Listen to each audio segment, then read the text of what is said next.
좋으신 하나님이 주시는 은총과 또 평화가 사랑하는 여러분들과 함께 하시기를 빕니다. 어느새 에스겔 강의 28번째 시간인데요. 오늘은 두로의 심판에 대한 마지막 이야기입니다. 두로를 포함해 앞서 등장한 이방 나라들이 멸망한 것은 하나님의 심판을 받음 때문이었습니다. 이스라엘의 멸망을 기뻐하고 또 조롱하며 이익의 기회로 삼았기는 했지만 이들이 멸망할 수밖에 없었던 것은 그들의 죄악 때문이었다는 것을 우리는 잊지 않아야 합니다. 애굽에서 해방된 이스라엘 백성들은 하나님이 약속하신 젖과 꿀이 흐르는 땅을 향해 긴 여정을 떠납니다. 마치 새로 지은 아파트를 분양받아 입주하는 것처럼 그 땅에 들어갔다면 얼마나 좋았을까요? 이들에게 약속되어진 땅에는 이미 가나안 원주민들이 살고 있었습니다. 이제 어떻게 해야 할까요? 하나님은 그들과 싸우라 말씀하셨고 그 안에 모든 생명을 죽이고 또 모든 것을 불살라 거룩하게 하라 명령하십니다. 단편적으로만 생각한다면, 인간적으로만 생각한다면 하나님은 잔인하고 폭력적인 신이 됩니다. 당신이 선택한 이스라엘 백성 외에 다른 생명들, 다른 것들은 소중하게 대하지 않으시는 것처럼 느껴지기 때문이죠. 이와 같은 하나님에 대한 오해를 해결하기 위해서 성서 몇 곳의 본문을 확인해야 합니다. 먼저는 창세기 15장 16절입니다.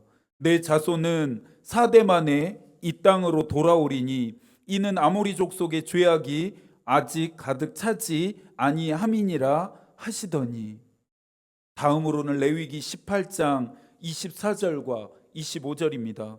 너희는 이 모든 일로 스스로 더럽히지 말라. 내가 너희 앞에서 쫓아내는 족속들이 이 모든 일로 말미암아 더러워졌고 그 땅도 더러워졌으므로 내가 그 악으로 말미암아 벌하고 그 땅도 스스로 그 주민을 토하여 내느니라. 만약 하나님이 이스라엘 백성들만을 위하셨다면 누구든지 주의 이름을 부르는 자는 구원을 받으리라. 또 예수 그리스도를 믿음으로 말미암아 모든 믿는 자에게 미치는 하나님의 은은 차별이 없다라고 하는 이와 같은 말씀들은 성서에서 제외되어야 합니다.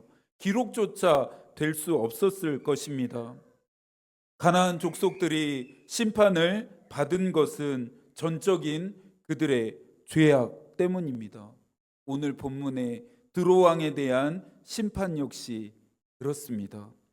드로 왕이 심판을 받아야 하는 이유를 에스겔서는 분명하게 밝히면서 시작합니다. 2절의 말씀을 한 번 더 함께 읽겠습니다. 인자야 너는 두로 왕에게 이르기를 주 여호와께서 이같이 말씀하시되 내 마음이 교만하여 말하기를 나는 신이라 내가 하나님의 자리 곧 바다 가운데 앉아 있다 하도다. 내 마음이 하나님의 마음 같은 채 할지라도 너는 사람이요 신이 아니거늘. 두로 왕의 죄는 세 가지로 나누어 볼 수 있습니다. 첫째는 교만입니다. 성서는 교만에 대해 거듭 공격합니다. 프로메테우스는 그리스 신화에 나오는 예지력을 가진 신입니다. 그는 제우스의 명령을 어기고 천상 세계에 있었던 불을 훔쳐다가 인간 세계에 전해 주었습니다. 프로메테우스의 행동을 자신의 권력에 대한 도전으로 생각했던 제우스는 분노했고 프로메테우스를 바위에 꽁꽁 묶어놓고 독수리가 날마다 간을 쪼아 먹게 하는 끔찍한 벌을 내립니다. 그리스 신화 속에 교만을 의미하는 단어인 휘브리스와 분노를 의미하는 단어 네메시스가 동시에 등장하곤 하는데요. 이는 휘브리스가 네메시스를 초래하는 죄임을 의미하기 때문입니다. 성서가 교만에 대해 철저하고 엄중하게 심판하시는 이유는 이 교만이 하나님을 대적하게 만들어서 인간을 타락시키고 결국엔 죄의 형벌을 받게 만들기 때문입니다. 그렇다면 여러분, 교만의 반대는 무엇일까요? 아마 대부분 겸손이라고 대답하실 텐데요.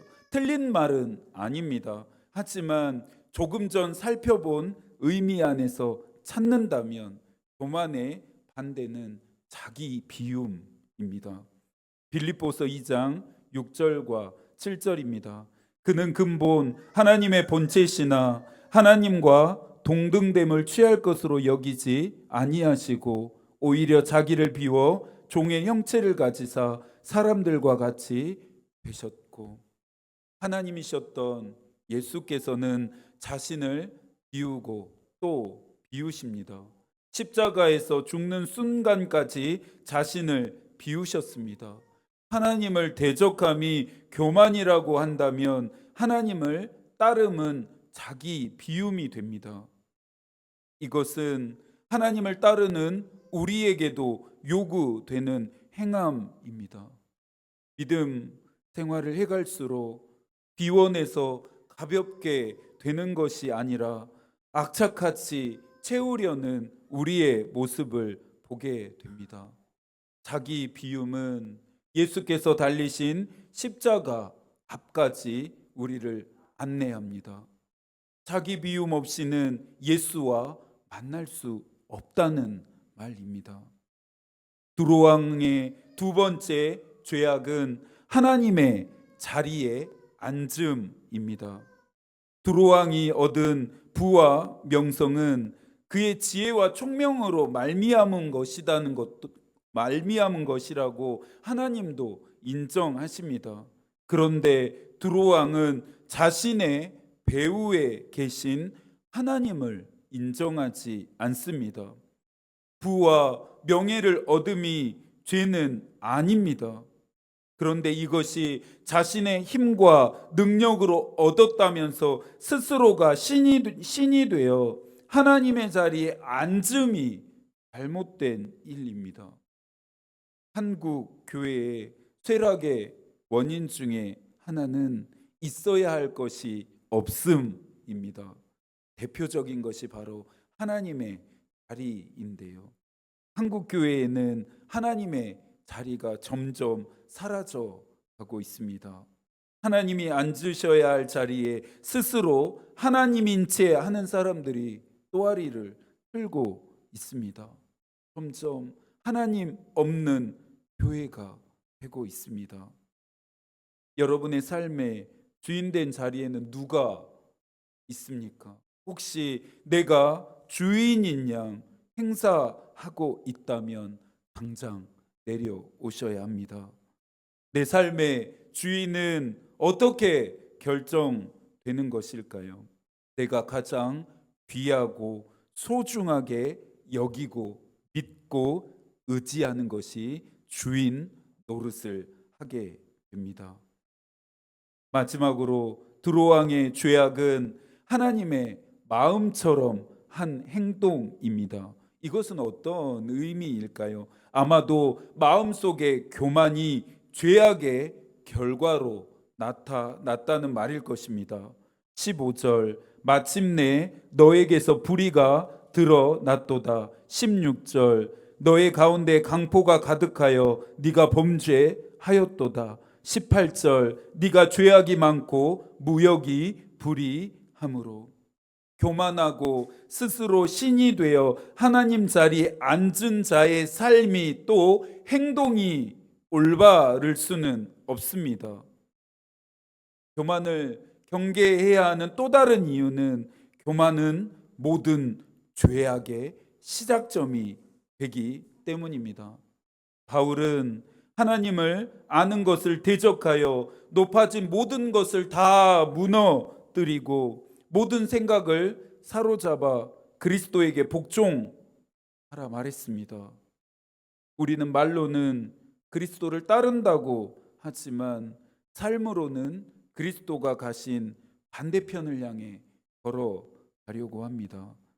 비우는 일이 아닌 채우는 일로, 낮아지는 일이 아닌 높아지는 일로, 종된 자리가 아닌 주인된 자리로, 하나님의 마음이 아닌 옳은 소견대로 자꾸만 청개구리처럼 행동합니다. 믿음 생활을 해 갈수록 더 아름다워져야 하는데 자꾸만 추해진다는 생각이 들면 왜일까요? 이와 같은 죄악으로 인해 두로왕은 어떤 심판을 받게 될까요? 7절과 8절의 말씀도 한 번 더 읽겠습니다. 그런즉 내가 이방인 곧 여러 나라의 강포한 자를 거느리고 와서 너를 치리니 그들이 칼을 빼어 내 지혜의 아름다운 것을 치며 내 영화를 더럽히며 또 너를 구덩이에 빠뜨려서 너를 바다 가운데서 죽임을 당한 자의 죽음같이 바다 가운데서 죽게 할지라. 하나님은 두로왕이 얻은 모든 부와 명예를 소거시키시고 스스로 신이 되어 높아진 자리에서 끌어내려 죽게 만듭니다. 17절에서는 이방 나라들의 구경거리가 되게 하고 18절에서는 모든 것을 불태워 제가 되게 하시겠다 말씀하십니다.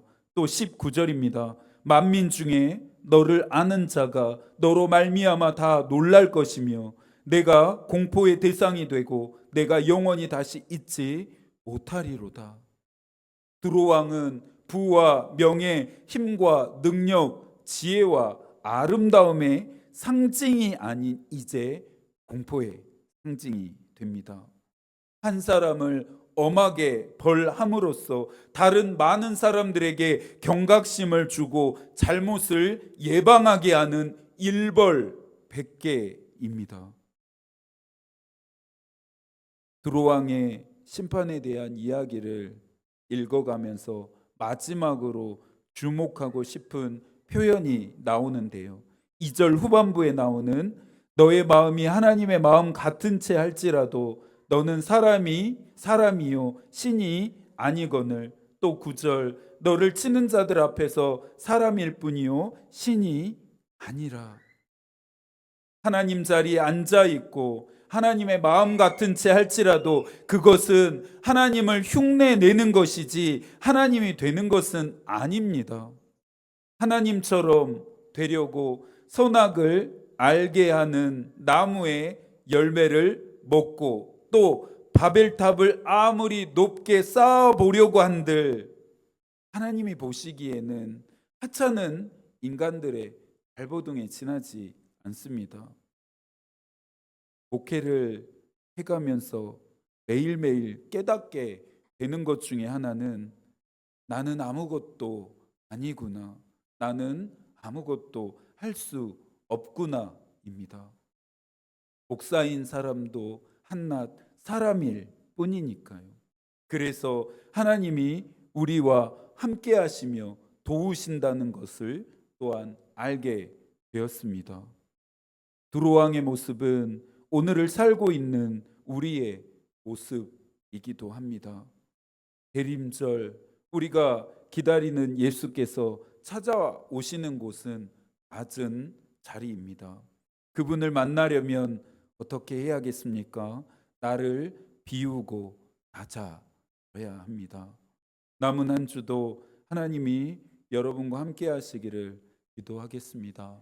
하나님의 마음이 우리의 기도가 되고 하나님의 뜻이 우리의 길이 되기를 빕니다. 아멘.